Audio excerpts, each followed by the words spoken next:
developments going on, but we kind of like, especially being like, are really important security and often political developments there. Very interesting. And of course, I try to bring in a bit of Africa because these two regions they don't spend.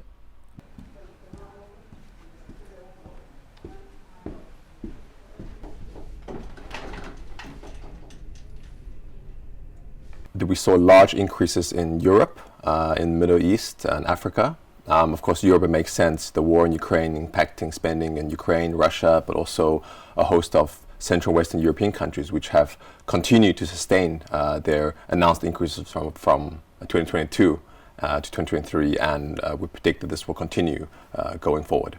In the case of course, Israel, we saw that there was an immediate reaction since Hamas's attack in October, and as a response to their military campaign, Israeli spending went up month by month immediately after October, and we saw this continue all the way to the end of December 2023.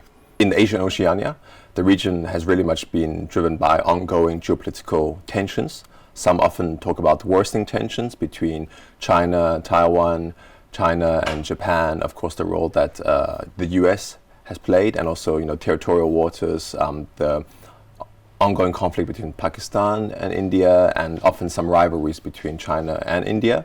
And so really the driving factor is very much China increasing spending, and has an impact on a lot of the neighboring countries, going from Japan all the way down to Southeast Asia, and leading to essentially an action-reaction type of spiral of increases. There's really not a region in the world that things have gotten better in.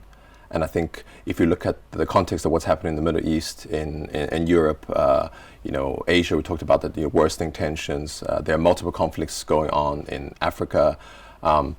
This trend is likely to continue in the coming years, especially if we look at Europe as countries continue to increase spending, increasing the spending to reach the 2% target, but also the war between Russia and Ukraine is nowhere close to an end.